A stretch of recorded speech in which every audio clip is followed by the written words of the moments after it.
Hello everybody. So somebody asked me to make a second part to the experiments of Twilight Sparkle, and I can already tell that there's going to be more than 2 parts if I do decide to finish this off. So I will be reading chapter 3 today, as it's a long chapter and it'll probably take up the whole video.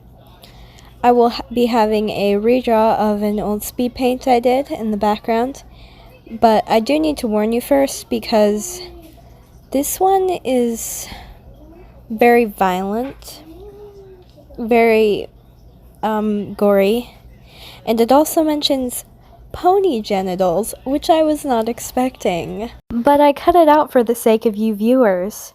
So let's get into it.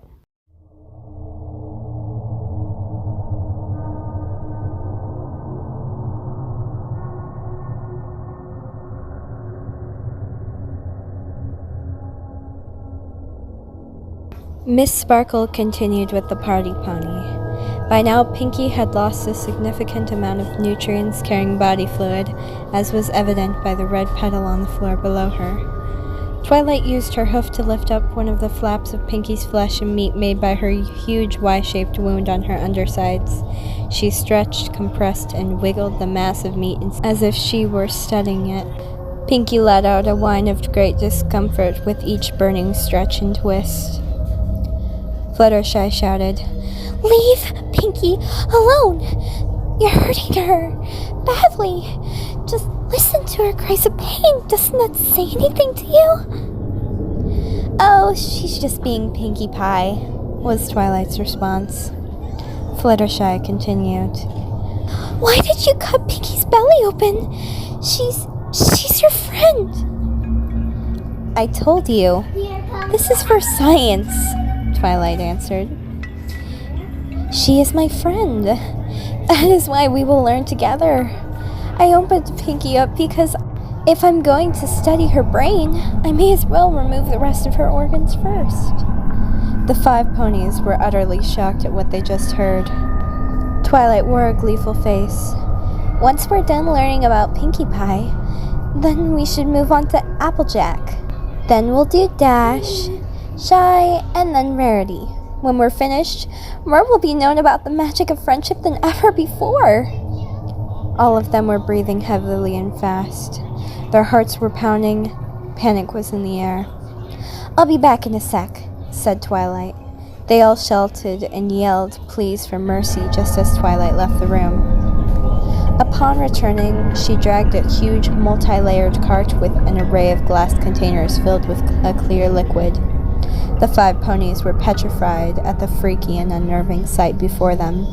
Some jars had active pony organs already inside of them, whose hearts were still beating, the lungs which were still expanding and compressing, stomachs were still contracting their muscles, as if the liquid in the containers was some sort of bioelectricity-inducing substance. The glass bottles had labels on them. They labeled the type of organs that were in them and the ponies they belonged to. The horrified mares then read the labels. Some empty ones, but still with liquid, read Pinkie Pie. Some containing organs read Blue October, Pokey Pierce, and Apple Bloom. Applejack's world was further crashing down. "You killed her! You killed my kid's sister! She was just a little helpless filly!" Tears were flowing down her cheeks. Then the killer explained, "Well, yeah, I needed practice before I got to Pinkie. Much of science is trial and error." Applejack's throat moistened and she found it hard to swallow. All sorts of intense emotions ran through her. Shock, fear, despair, rage. "You know," Twilight went on, "it's interesting.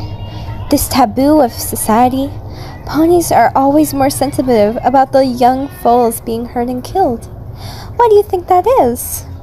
Twilight looked at everyone. "And finally, we can start the lesson." Twilight grabbed a huge metal silver nail and a hammer from the open metal case. Pinkie didn't want to know what the unicorn was going to use them for. "Twilight! No! No, please! No!" After resting the nail's tip on the inside of the flaps of meat, Twilight leaned over and kissed Pinky on the forehead. Then she swung the hammer and hit its target. The nail pinned down one of Pinky's flaps of skin to the table. Pinky was in pain.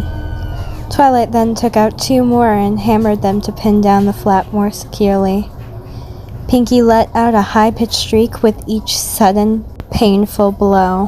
When Twilight had finally finished implanting 3 nails into the wooden table, holding the corresponding pieces of flesh in, she looked in awe at Pinky's exposed organs. Everybody felt nauseous, but Twilight wasn't finished. She took out a small circular saw out of the box. It was a bone cutter. She turned it on and pushed the spinning saw into the bottom of Pinky's blood-covered sternum. The loud noises of bones breaking could be heard throughout the dungeon. Sawing straight up through the hard chest bone, countless red drops sprayed onto Pinky's tear-soaked face and on Twilight's white surgical apron and mask. The crying, begging, and pleading for the purple unicorn to stop from the 4 other ponies was relentless.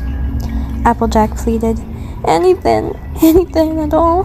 Name it, we'll do it. Just please stop this. Dash yelled, no more, no! Rarity shouted as well. But Fluttershy, of course, was crying the hardest. We're your friends. How could you do this to us? Put Pinky back together. But they didn't seem to faze Twilight at all, except for her horn, which looked as though it sharpened. With Pinky's sternum split, the surgeon unicorn inserted a rib spreader into the crevice and turned the lever enough to push the 2 half-sternums apart, leaving Pinky's beating heart and expanding and compressing lungs in plain sight. Pinky was too frightened to look down. Twi locked the lever in place. Next, she brought out what looked like a huge basting bulb and explained, see this? It contains alcohol. I'm going to pour it all over your organs to prevent it from infecting. You don't expect me to experiment on infected organs, do you?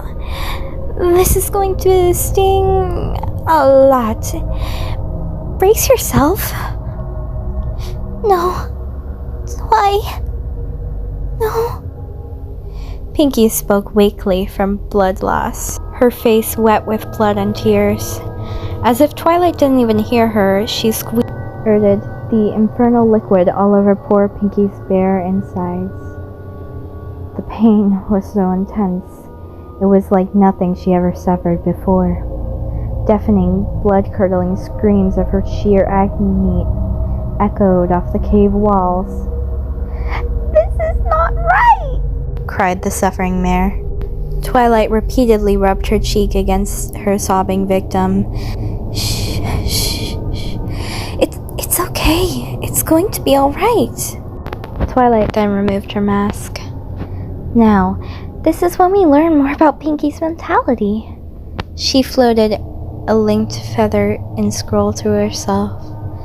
Twi put her face right up to Pinky's. Hey, Pinkie Pie. Pinky weakly glanced at her captor. Twilight's eyes went wide as she spoke with a big, happy smile. Guess what? I killed Apple Bloom. I killed her, and I'm gonna kill you too. And it makes me happy. Your cutie mark does not lie. Your parties do give pony smiles. And what a party this is. Tell me, how does it make you feel, Pinky? Does this change your view on the world we live in? The unicorn waited for a response from the miserable pink pony. After a few moments, the crying pony did not speak. It's interesting. I know that you're the element of laughter, and that you truly do carry the element of laughter, but laughing can only help you so far in situations like this. And you know that. Twilight's irises fluctuated between dark and bright red as she picked up the bone cutter. She started sawing around one of Pinky's hind legs, just above the knee. Pinky screamed from the painful slicing of her muscle. She felt like she could do nothing to stop this, not even laughing. With more blood splatter, the spinning blade cut the bone thin enough to snap, which is exactly what Twilight did. As the pink leg fell to the giant tree trunk floor, making another mess of blood, Twilight Sparkle squirted more stinging alcohol onto the newly made injury and the severed leg. She then picked up the red dripping limb and put it into a tray on the cart. She asked, "Do you really think giggling will save you now, Pinky?" Pinky was hopeless. No. Twilight addressed everyone now, making sure they were all listening. "That's it. We all learned something about our friend Pinkie Pie, and that is, under such horrific circumstances like this, she concludes that laughter will not always make the monsters disappear. But we're not done. There's plenty more to learn about Pinkie." When she finished talking, she put back on her surgical mask, readied the glass containers, and sterilized her hooves. The ponies made one last attempt to reason with the heartless horse. Applejack tried first. "Twa, you don't have to do this. It's not too late. Just stitch Pinkie back together." Dash then spoke. "Yes, Twi, she's your friend. We know you really don't want to do this." Then Rarity. "We don't know what's gotten into you, darling, but please let us help you." Twilight was grateful for their offer. "Thank you all. You are my dear friends." There was a spark of hope in them. But Twilight's eyes turned even brighter red than before. "But there's nothing wrong with me." Everyone's heart sank, then came begging and sobbing again. Twilight did not seem to care as she opened a bottle and grabbed the pony's stomach. Pinky felt sick to her stomach. That was until Twilight gave it a good yank, carrying part of it with the esophagus. "Ugh," reacted Pinky. Twilight immediately put the digestive organ into a preservative fluid-filled jar and closed the lid. Twilight examined the stomach closer and then said, "Well, you had a big stomach, which is to be expected since you eat a lot of sweets." Twilight went for the liver next. "This organ is rich with blood." Twilight proceeded with the pancreas, gallbladder, spleen, and small intestines, giving brief small facts about them as she did. The mares could not believe nor understand what they were witnessing. Twilight Sparkle, their closest friend and dear friend, was seemingly out of nowhere removing the internal organs of an innocent fellow pony. Rarity's nausea was worsening too much. Her stomach erupted and she vomited several times in a row, making a big, strong-odored mess of bile all over her body and the floor. At this point, they felt all hope was lost for their pink friend. They felt so upset. They loved Pinky so much. Interesting enough, Pinky's very healthy, and considering how many sweets she consumes. Yeah, I'll have to look into that. I'm guessing it's because she hops around a lot, using her muscles to burn off excess fat," Twilight said, briefly studying Pinky's long intestines before folding it into a glass jar. Twilight dipped the bloody blade into a bowl of alcohol to clean it. Then she looked at the pink pony, who still managed to be alive. "You don't want to miss your last lesson in life," said Twilight as she prepared for her final incision. "I'll remove your lungs and heart after, so you can witness the lecture on your brain before I take it out." Sad, confused, crying, and in tremendous discomfort, Pinky lost the will to hope. She was just waiting for it to end. Then, a sharp, pinching sensation was felt as the scalpel cut across the small pink horse's forehead and around the cranium. Hardly any blood came out of the wound. Then Twilight peeled off the flesh from the top of the head, taking a part of Pinkie Pie's poofy pink mane with it, causing her to scream yet again. Next, using the bone cutter, Twi sawed through the skull and bone along the incisions of the skin. Making a complete circle around the top of Pinkie's head, she lifted the head bone piece off, exposing Pinkie's tender brain. Pinkie braced herself as Twilight squirted more alcohol onto the brain.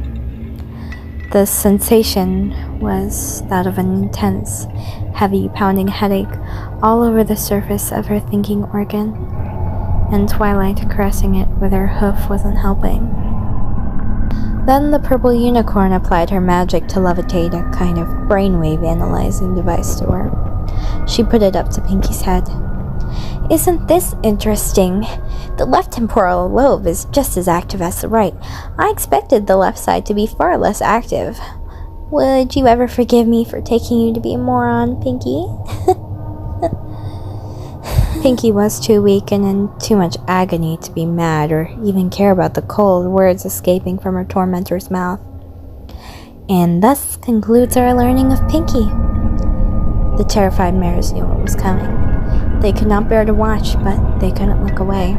Twilight Sparkle took hold of one of Pinkie's lungs. Pinkie could no longer respond. Then Rainbow Dash yelled, This isn't the Twilight Sparkle we knew." Twilight hesitated for a moment, but then pulled on the lung until it disconnected from Pinkie. Everyone cried harder, Pinkie already dead. The whole room was now filled with just no's and please. It reverberated through the basement laboratory. Twilight placed both of her hooves on the only lung Pinkie had left. Twilight was hesitant again. She started sweating and breathing heavily, using her magic to levitate her fizzing liquid-filled laboratory flask up to her mouth. She took a chug of it, then forced out the last means that Pinkie had to breathe. It took a few seconds, but the monitor showing the brain activity finally shut off. There was no more activity, and Pinkie was definitely dead. Alright, that concluded Chapter 3. A pretty long video, so thanks for watching if you made it this far. I did cut out some parts though because they were too vulgar to share. So thanks for watching. Bye bye.